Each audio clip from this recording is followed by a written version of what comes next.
नारद सत्य भोगी हो एक दिवशी नारद सत्य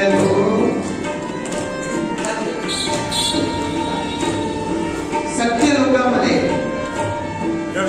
देवी सावित्री महानारायणी लक्ष्मी आणि कैलास शिखराची स्वामिनी देवी पार्वती विराजमान तिघींमध्ये चर्चा सुरू आहे की जर मनुष्यानं तप करायला सुरुवात केली, चालू आहे, जर मनुष्यानं तप करायला सुरुवात केली तर ब्रह्मदेवाची तपश्चर्या करा कमीत कमी 12,000. तेव्हा कुठं जाऊन ब्रह्मदेव प्रसन्न होतात. चुकून जर भगीरथ तपश्चर्याला बसला 12,000 वर्ष ब्रह्मदेवाची तपश्चर्या, मग ब्रह्मदेवानं म्हणावं हे काम माझं नाही, आता कर शंकराची तपश्चर्या पुन्हा 12,000 वर्ष. सामान्य मनुष्याला जर कार्य साध्य करायचं असेल, सामान्य मनुष्याला जर भक्ती करायची असेल तर एकेका देवाला वेगळं वेगळं आळवावं लागतं, एकेका भगवंताला वेगळं वेगळं आळवावं लागतं. तिघांच्या चर्चा सुरू झाली की सृष्टी, स्थिती आणि लय या तीनही शक्ती जर एकरूप झाल्या आणि मुख्य म्हणजे मनुष्याच्या जवळ झाल्या तर किती लोक कल्याणाचं कार्य होईल. का हो, शंकरांना भेटायचं म्हटलं तर कैलासापर्यंत वारी, नारायणाला भेटायचं म्हटलं तर वैकुंठापर्यंत वारी, आणि इतकं जाऊन जर चुकून वाचला तर सत्य लोकापर्यंत वारी. त्यामुळे तीनही शक्ती, सृष्टी, स्थिती आणि लय या तीनही शक्ती जर एक कुठेतरी एकत्रित करायच्या असतील तर काय करायचं.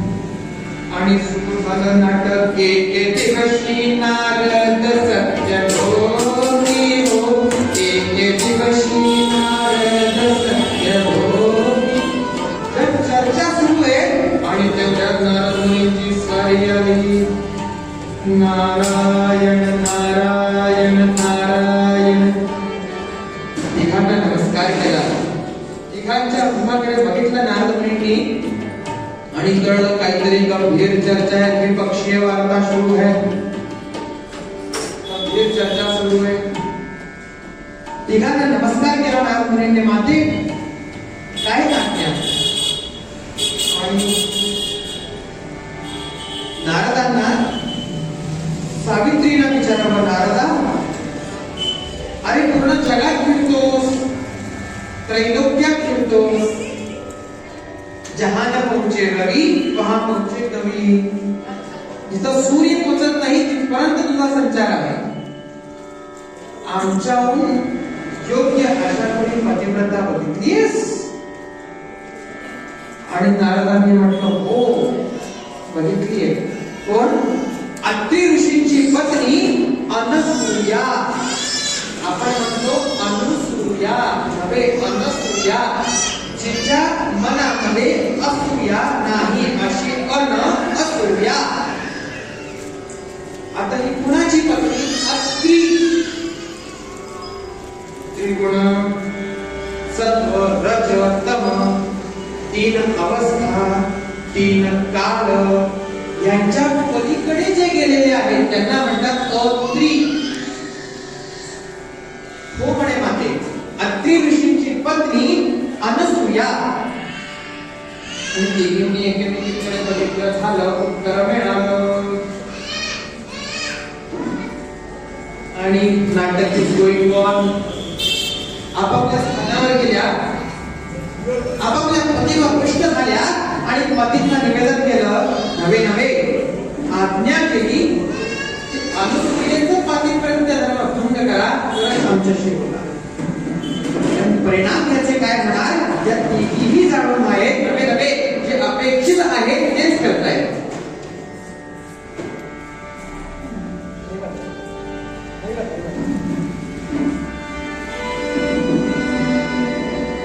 तिघही तापसाच्या भिक्षेकराचा वेश घेऊन आश्रमात आले.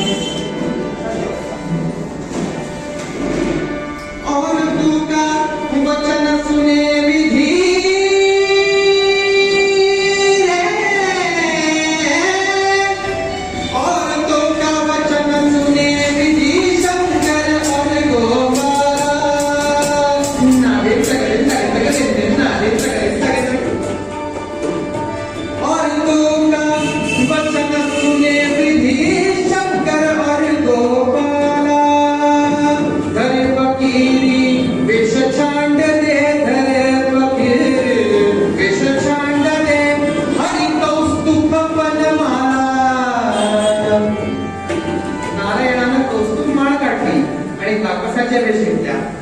महादेवानं आपले सर्प बाजूला केले आणि तापसाचा वेश घेतला. ब्रह्मदेवानं तापसाचा वेश घेतला आणि त्या अत्रि आणि अनुसूयेच्या कुटीराच्या बाहेर उभे राहून माई भिक्षा ओम भवत भिक्षां देहि ओम भवत भिक्षां देहि असा घोषणा सुरू केली. हो अत्रि गेले होते आश्रमात. अनुसूयेने बाहेर यावं, तिघांना नमस्कार करावा. महाराज काय भिक्षा हवं आपल्याला? त्याने म्हणावं माई काहीही भिक्षा माग, फक्त एक लक्षात ठेव आमचं सोळं खूप कडक आहे बरं, पाळशी. तिने म्हणावं माझ्या पतीचा आदेश आहे, माझ्या पतीची आज्ञा आहे की घरी आलेल्या अतिथीला निमंत्रण पाठवायचं. आपण आज्ञा करा की माझ्या सामर्थ्याने आपली सेवा करण्याचा प्रयत्न करेल. आणि या तिघांनी उच्चार केला आमचं सोळं इतकं कडक आहे माई, तू आम्हाला दिगंबर होऊन बस जेवणाला घाट पूजन घाट. याचा अर्थ काय काढतात? त्या भगवंताचा जन्म नव्हे नव्हे भगवंताचा विचरण, भगवंताचा विहार आणि भगवंताच्या बाललीला आपल्या घरी व्हाव्या असं वाटत असेल तर आपल्या अनेक जन्माच्या कर्माचं वस्त्र काढून दिगंबर होऊन त्या भगवंताच्या शरणागताशी जातात. भगवान आपल्या घरामध्ये विहार करतात. माई दिगंबर होऊन आम्हाला भिक्षा वाढ. अनुसूयेने विचार केला ज्या अर्थी ही आज्ञा देत आहे त्या अर्थी सामान्य नक्कीच नाही. त्याने नमस्कार केला. महाराज आपण बसावं, मी आपली व्यवस्था करते भिक्षेची. आत गेली, पतीच्या चरणाचं तीर्थ हातात घेतलं, पतीचं स्मरण केलं. आमच्या गुरुजी म्हणतात त्या काळी फोन लावला. हो काय करू? एकाने विचारलं हो त्या काळी मोबाईल होता का? हो पुष्पक विमान होतं तर मोबाईलला काय आवडलं? पतीचं चरण तीर्थ हातात घेतलं पूजेचं, पतीच्या चरणांचं स्मरण केलं. सांगितलं काहीतरी विलक्षण घडणार आहे. हे परपुरुष आहे या भावनेनं जर मी दिगंबर भिक्षा वाढली तर पातिव्रत धर्माचा भंग होईल. पण ही माझी बालक आहेत हा विचार करून जर मी भिक्षा वाढली तर माझ्या पातिव्रत धर्माचा भंग होणार नाही. हातातलं चरणाचं तीर्थ हातात घेतलं, बाहेर आली आणि त्यांना नमस्कार करून म्हटलं ते तीर्थ त्यांच्यावर शिंपडलं. हो आणि ते तिघही लहान बाळच झाली. हो काही वेळांना अत्रि मुनी आले. अत्रि मुनीने फक्त तो प्रकार बघितला. आणि तिचे पाड ठेविले आणि तिचे नाविन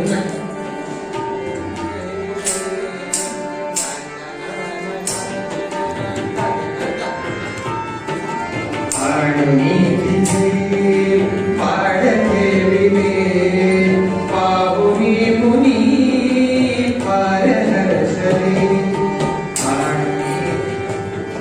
मी दारात आले.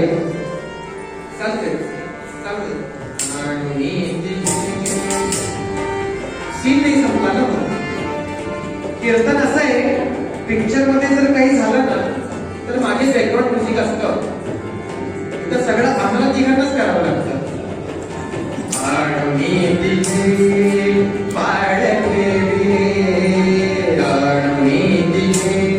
अत्रि मुनी दाराशी आले. अनुसूया तिघांना खेळवतीये, झोपवतीये. अजून काय मुनींनी घरामध्ये प्रवेश केला, त्यांच्या आध्यात्मिक सामर्थ्याने जाणलं हे बाळ काही सामान्य नाही, हे बाळ काही सामान्य नाही. इकडं नारद मुनींनी वर निरोप दिलेला, तुम्ही ज्यांना पाठवलं होतं परीक्षा घेण्यासाठी त्यांची झालेली बाळं आता आपापला ओळखायचा आणि परत घेऊन जायचा. आल्या हे इकडचे ना, हे आमचे दिसत आहेत शंकर, नाही नाही नाही, हे मधले शंकर आहेत. तिघींनी नमस्कार केला. नारदांनी विचारलं, पटलं कोण पतिव्रता ते? आणि तिघींनी उत्तर दिलं, आम्हाला काय करायचं होतं हे आम्हाला माहिती, ही पतिव्रता आहे म्हणूनच हे नाटक झालेलं.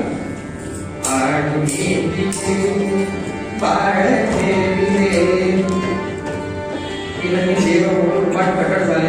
आपण दत्तजन्मी इथं करतो, पण ग्रंथात लेख आपल्याला सांगतो तिघही देव प्रकट झाले. तीनही देवांना आणि देवींना अगदी अनुसूयेने नमस्कार केला. देवाने प्रसन्न होऊन विचारलं, बोल अनुसूये काय करू? अनुसूयेने म्हणाला, महाराज जो आनंद काही क्षणासाठी दिला तो आनंद चिरस्थायी म्हणून मला कळला.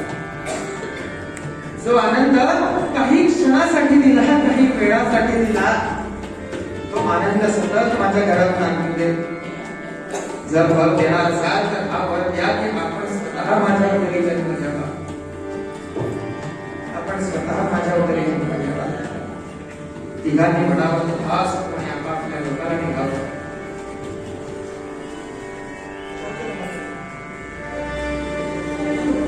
तिघांनी नमस्कार करावा, तिघांनी आपापल्या लोकांना निघून जावं आणि यथाकालानं अनसूयेला पुत्र व्हावा.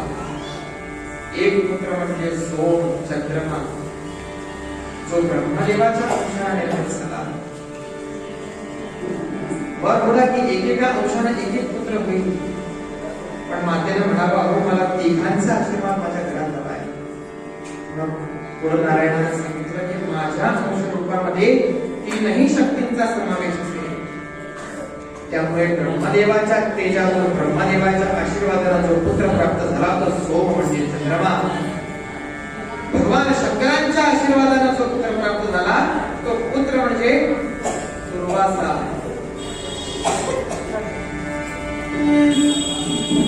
आणि भगवान नारायणाच्या आशीर्वादाने, भगवान नारायणाच्या कृपा प्रसादाने संपूर्ण जगाला पदार्थ करण्यासाठी मार्गी प्रदोष काळी,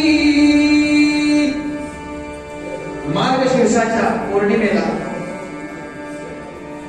संपूर्ण ग्रह नक्षत्र ज्या भगवंताचं, ज्या गुरुतत्वाचं दर्शन करण्यासाठी एकत्रित झालेले, नवे नवे स्तब्ध झालेले,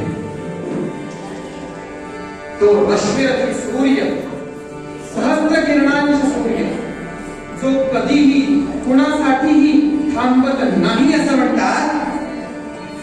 सूर्यास्तानंतर क्षणभर थांबला त्या भगवंताच्या दर्शनासाठी. मार्गी प्रदोष काळी रागा मृग शीर्ष युक्त गुरुवारी. मार्गी प्रदोष काळी रागा मृग शीर्ष युक्त गुरुवारी. अत्रिगृही अवतरुणी, अत्रिगृही अवतरुणी. झाला से तो स्वभक्त कैवारी. राम राम राम हरे हरे राम राम राम राम. धिन्न धिन्न धिन्न धिन्न धिन्न धिन्न धिन्न धिन्न धिन्न धिन्न. राम राम हरे हरे राम राम राम राम हरे हरे राम राम. सायंकाळच्या वेळी प्रदोष समयाला अत्रि आणि अनुसूयेच्या उदरी संपूर्ण जगाचा आद्य तत्व, सृष्टी स्थिती आणि लय या तिघांचं मूल, या तिघांचा समावेश असलेले आमचे दत्त महाराज यांचा जन्म झाला.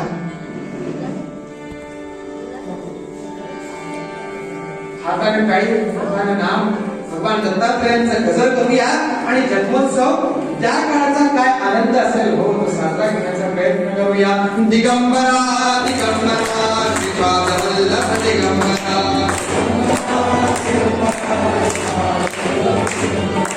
दिगंबरा दिगंबरा श्रीपाद वल्लभ दिगंबरा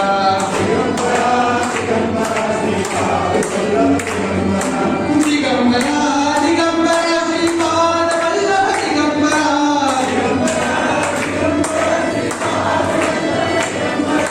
दिगंबरा दिगंबरा श्रीपाद वल्लभ दिगंबरा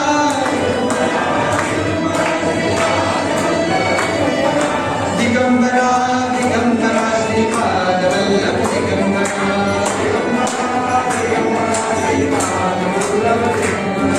दिगंबरा दिगंबरा श्रीपाद वल्लभ दिगंबरा दिगंबरा दिगंबरा श्रीपाद वल्लभ दिगंबरा